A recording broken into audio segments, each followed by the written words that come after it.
Well, I'm going to give a little chat about technique and how you can use it as like a straight ahead approach to communicate when you're improvising. I'm not going to waste any time. I'm just going to jump right in and start talking about it.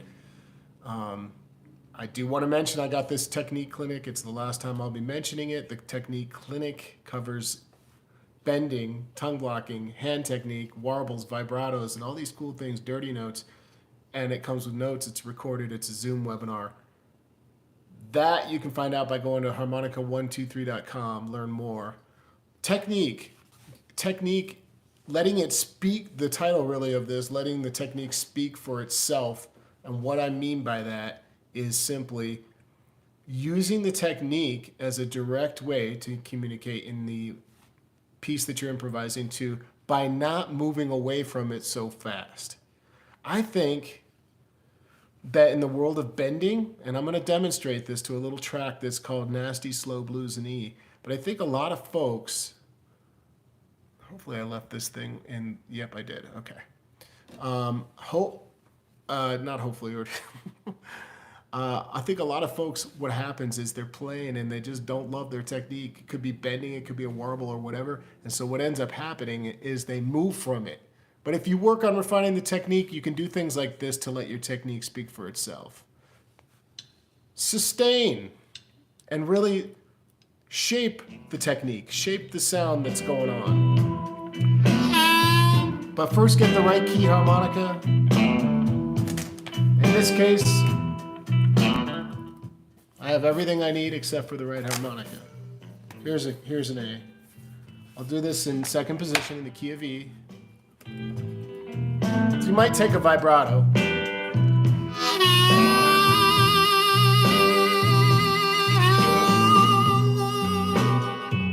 And just play the vibrato by itself. Just hit the vibrato. That's a 3/2 step bend vibrato.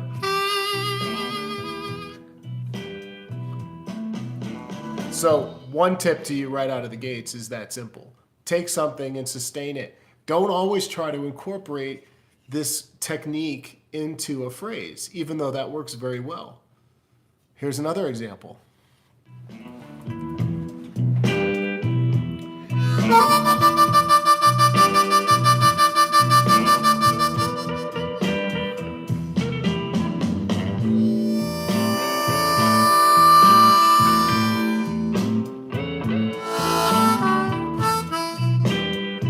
Eventually, you'll incorporate a couple notes to it.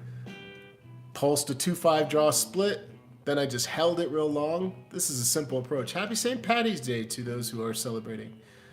Yeah, and I'm doing great. Thanks for asking. So, you just heard me play a vibrato. You heard me do the split. What else is a technique and approach that stands for itself where you can cut through the jive and stop trying to use it in a way that's not sincere, and you can just, it doesn't get much simpler. If your technique is on and you play a warble, that's all you need.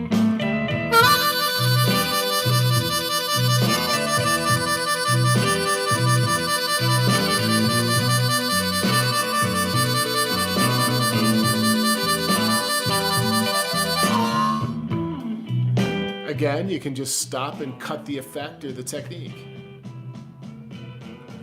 Another layer or extension of this, and I alluded to it by saying that you could shape sound. Right on. Hey, Nick. I'm glad you're going to be attending the class tomorrow. It's going to be good. Is that you could shape sound in a way like, let's say you're working with a bend, but instead of moving all over the place, you're just going to try to microtonally move around this bend by lifting it, sharpening it, and flattening it, and bringing in hand technique.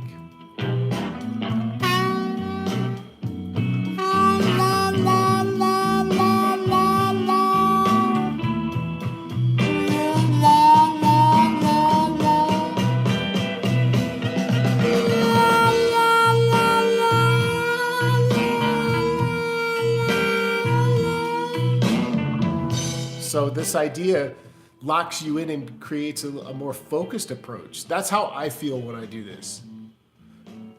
It's a much more focused approach to communicating something because you're not thrown all these extra notes in that may or may not communicate something that you planned. You know what I mean? If it doesn't come out the right way. So I'm just suggesting that you simplify and use the technique to speak for itself. Standalone ideas. I used to call this, or sometimes refer to it as tonal-based soloing or improvisation, where you're shaping sound using the word tone is not exactly the right word, but using one technique to sort of like go after the emotion. Like, for example, what's the opposite of like a big, nasty 2/5 draw split? Maybe something like this, and then you can contrast the two together. Hello, Portland, Oregon. Like you could go.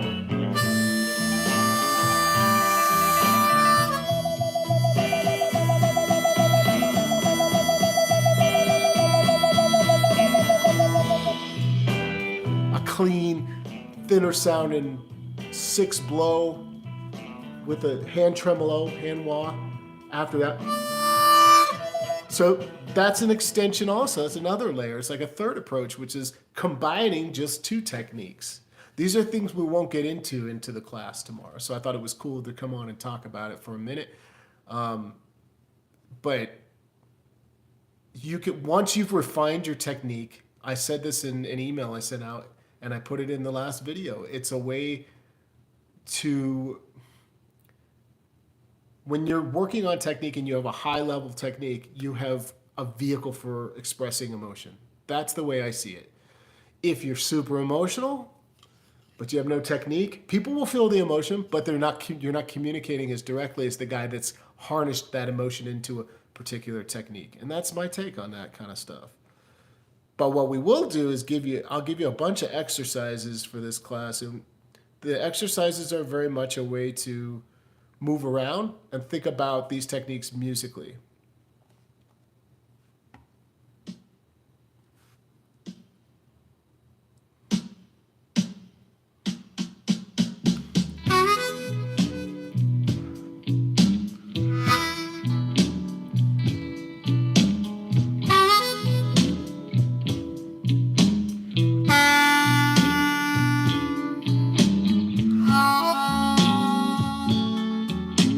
Plus, just keeping it simple, you know? Letting yourself catch your breath.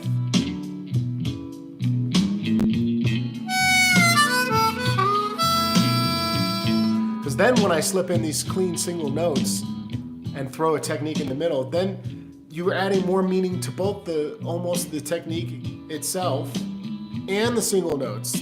They're working synergistically to have a new statement, you know? That makes sense though, right?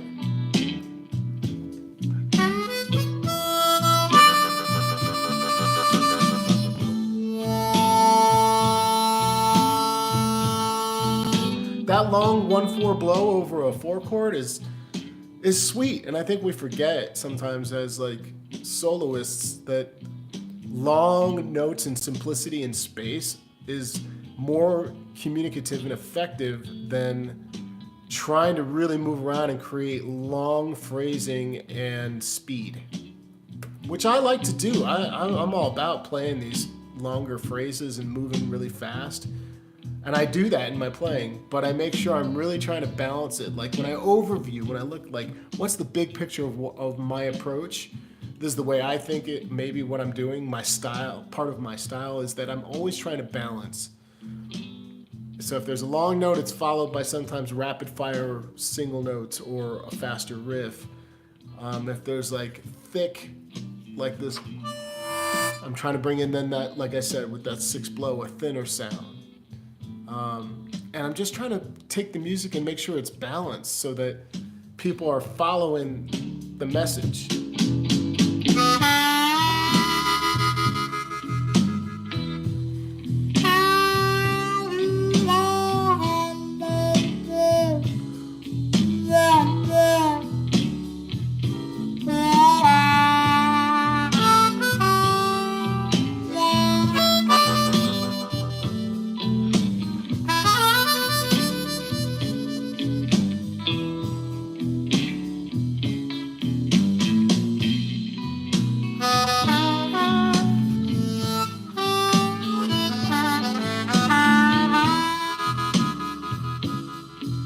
Dirty notes are a good example where you can just kind of blend in 3 and 4 draw, 2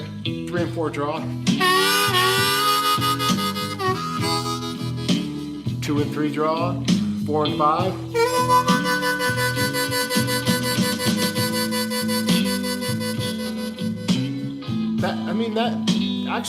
That sound, like the 4 and 5 draw, when you start blending that and getting that dirty note and bringing in a little, lifting the bend up to that, that's some of the most classic, a sound that's the most classic sound when I think of blues harmonica.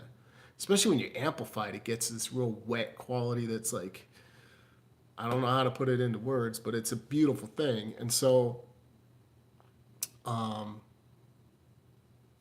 I don't know. I just wanted to come on and do this little talk about it because I got the topic of technique on my brain. Let me go to my channel real quick and see what you guys are talking about. Cool. Hello, everybody. Gina's signing up today. Glad you're going to be there, Gina. London Red is in the session. What's going on?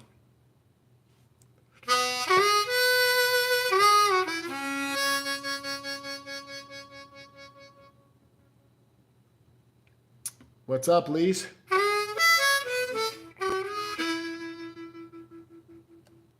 Okay. I see some of you tuning in here. I appreciate you joining the live stream live. Thanks to all my new subscribers, you guys. This channel will be a mix. I'll come on and do some playing, but I'll do some teaching. And I encourage you to dig into my old videos because there's got to be several hundred videos up on my channel by now. And I appreciate all of you for being here live today. If you want to learn more about the mechanics of technique and how to practice such techniques, then join me tomorrow for this clinic. It's going to be good. It starts at 1 p.m. Eastern, all recorded. You don't have to attend it live if you can't, and you can get those notes. Jason, what's up, buddy? Thanks for stopping in, man. Yeah, I feel like it's a never-ending topic, and it's also something that when you're thinking about your practice and your work,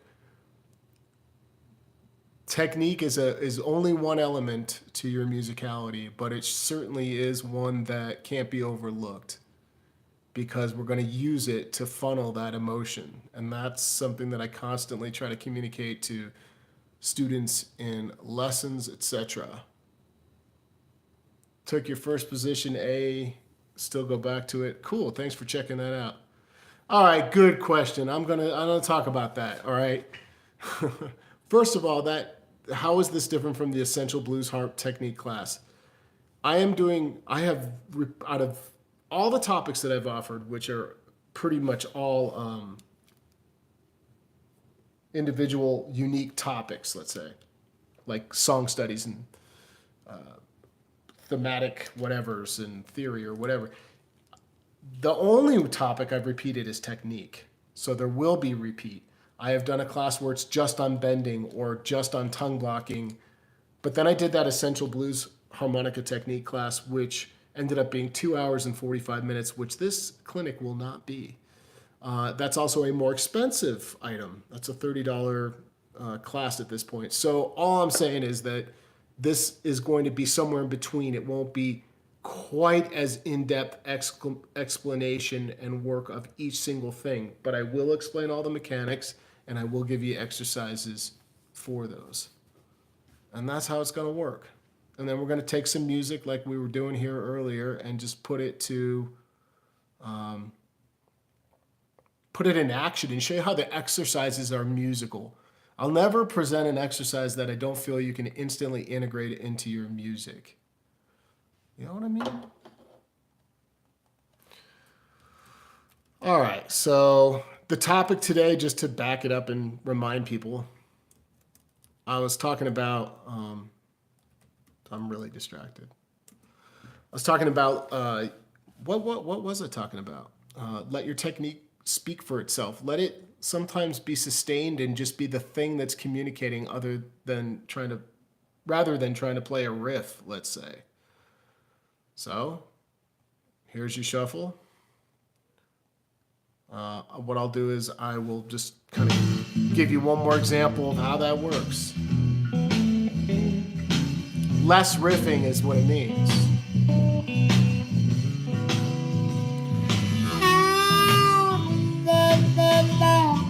So hand technique.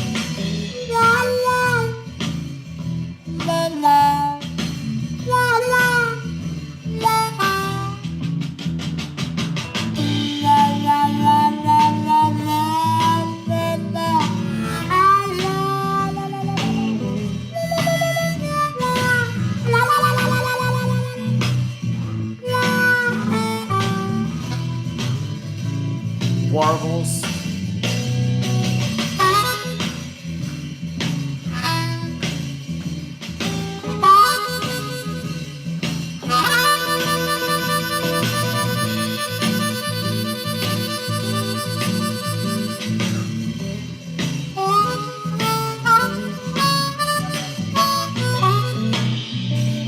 Of course, you will eventually integrate those into riffs as well.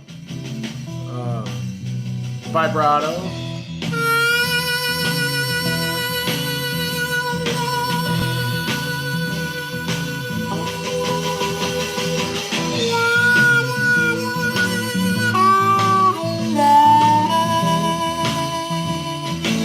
The point I'm trying to make is that you don't need to move anywhere. Sometimes it's cool just to go right to this technique and let it speak for itself. Let that one technique be a standout technique in all of the small phrases that you're creating or just holding the technique, and stop thinking about what note am I going to play next. So that's kind of my message for you today. And of course, the more refined your technique gets, the better you're going to, the more you can communicate, the more directly you're going to be able to funnel these emotions into that technique. And then you can start combining them. Even tongue blocking can be approached like that.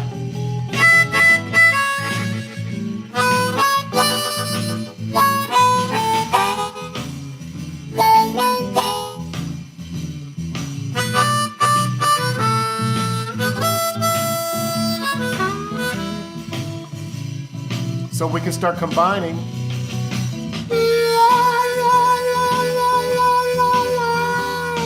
But still keeping it really simple.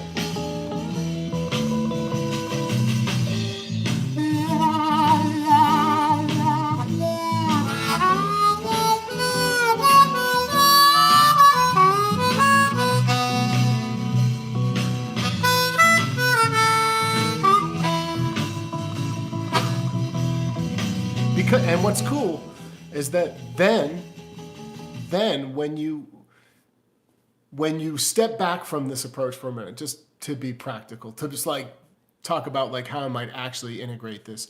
I do this a lot, but then of course I might throw a repeated note or something really fast or a sophisticated, more flowing, longer phrase to balance all of that. But it's to say that I don't hear it enough in people's playing where they're just like, some of my favorite players do this. They just sit there and they lean on that one technique, and it's just driving home a feeling. And that's what I wanted to communicate. That's what I got today. I hope to see some of you in this clinic tomorrow, 1 p.m. Eastern. It's all recorded. All you got to do is show up, or not, and you'll get the recording. All right, I'm going to send you out with this last little something or other.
that's coming to mind is that I want to talk about the variations of some of these techniques. Like the fact that we can use our hands in all these different ways to get various hand techniques and wah-wahs and tremolos and all that good stuff, and the way that vibrato can be presented from more of the throat versus the tongue, or in other ways the jaw getting involved. And it's going to be cool to kind of just draw a little more attention to the fact that if one doesn't sit well for you, you can try a totally different approach. You don't have to sit there and kill yourself, it's been 3 years and I just can't get this technique to come out. Then you move on to a different way to present the technique sometimes. Sometimes that doesn't work because it's like there's one way to throw an octave. You either have it or you don't. Right on, Tony. Thanks for checking out the stream today. Awesome, Dennis. Thanks for tuning in. And I'm going to jump because my buddy Nick is almost here. We're going to go get some Thai food or something good to eat. He should be here any minute. He's going to be banging on my door, and I don't want to have that happen while I'm doing the live stream. So work on your technique. Think about it like this. Work on your technique in a musical manner. This is my advice. And really organize your technique practice by what's suffering the most. What do you lack the most? So if you're really good at vibratos, put them at the bottom of the list. Don't spend as much time. And work on them in isolation, trying to get the technique down. Put them into small phrases. Find some good patterns. That's what we'll be doing in this class. And understanding that if you're not, the way that you practice things is often the way that they come out. So you better practice it with your heart first. When I'm practicing, I'm all in. It makes no difference if I'm here practicing alone or if there's a festival of 5,000 people listening. I'm going to play that piece or that note the exact same way.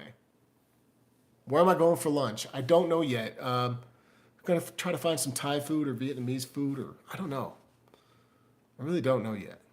Why? Are you here? Are you going to join us? All right.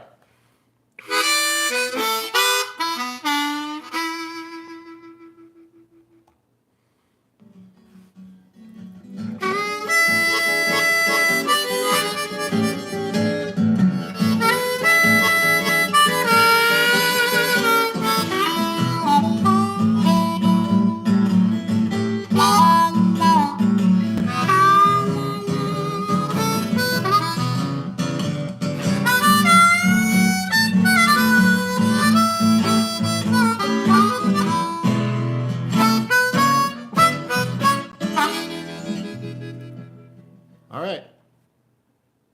Adios. I'll see some of you guys tomorrow. Make it a great day. And I'll catch you on the next one.